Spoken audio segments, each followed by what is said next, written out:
answered it very calmly, but I want to ask what made you leave? That was the staying side.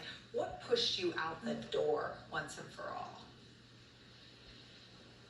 Thanks for having me back on, Nicole. I thought it was a fair question you asked, and one that needs to be answered in order for viewers and people to understand the perspective and why I'm speaking out now. But it was probably sometime around September, October of last year when we had finished putting the strategy together to counter terrorism and targeted violence, which was the first strategy that the federal government had issued by any department or agency that called out white supremacy and anti-government extremism as a rising threat on par with ISIS.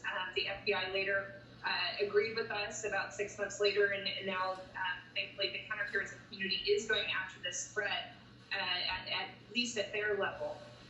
But around that fall, I finally had time to look up, breathe. We had made some progress. And somebody just asked me a question, are you going to vote for him again? And it caused me to pause and realize very quickly, no, I can't vote for him again. And so it made it clear to me that I needed to find a way to depart gracefully, have a transition plan. We ran a number of important programs that we needed to make sure were continuing and properly stewarded. So that's when I decided I needed to leave. And the FBI has also determined that white nationalist driven domestic terrorism is the greatest terrorism threat now, almost exactly 20 years after 9/11. I worked in administration where it was foreign plots that were the greatest threat. And I can't imagine being a part of an administration that was rowing in the direction of the people who threaten us. And it sounds like you're saying Donald Trump is message-wise and ideologically aligned with some of our greatest threats. Is that right? Yes. I mean, look, this is complex. It's hard to do in a 2-minute segment, but I worked with you, Nicole, and the Take your time. It's important. Take your time. Good. So I remember what it felt like to be so unified in our focus on Al-Qaeda, describing what the threat was, explaining it to the American people, and being honest about where our failures were in government and designing, updating our policies, our laws, our tools to be able to go after that threat.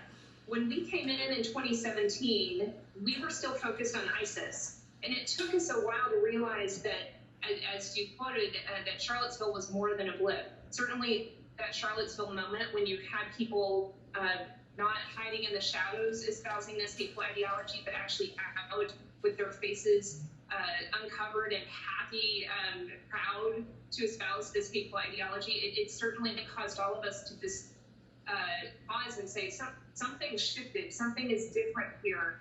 And over the course of the next few years, we at the department, many secretaries, because we've had 5 in the last 3 years, but starting with Secretary Kelly, then Secretary Nielsen, Secretary McLean, all of them went to the White House and said, this is important, we need to address this. And for a variety of reasons, we were rebuffed. And it wasn't exactly clear why we were rebuffed. Some of it may just be, as you can appreciate, there are many policy priorities on the National Security Council's agenda. Countering Iran was important, defeating ISIS was important.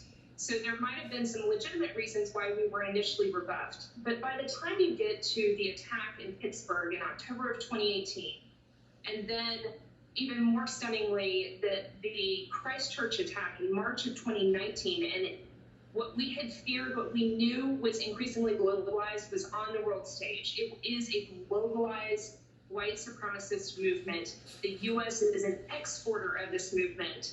And the world was coming to us and asking us in the U.S. to do something about it because we were making their countries less safe.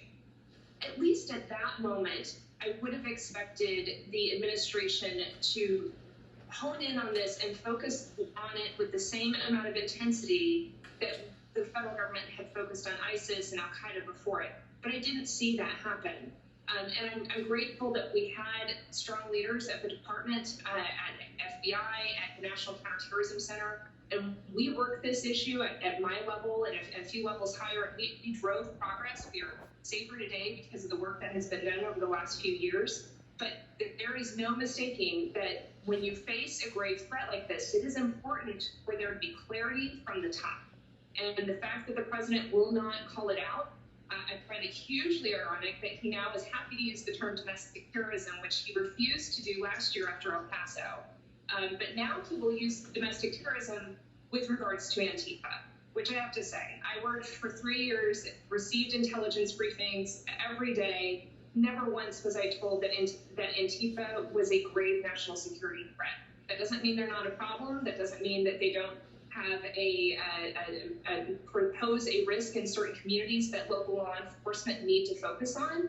But they weren't at that national level where we were concerned that they were going to cause widespread lethal violence against people, which is a threat when you look at historic data of the right-wing extremist movement. That is where we see the most people being killed. People with an anti-government or white nationalist viewpoint tend to be historically those that cause the most lethal attacks in our country.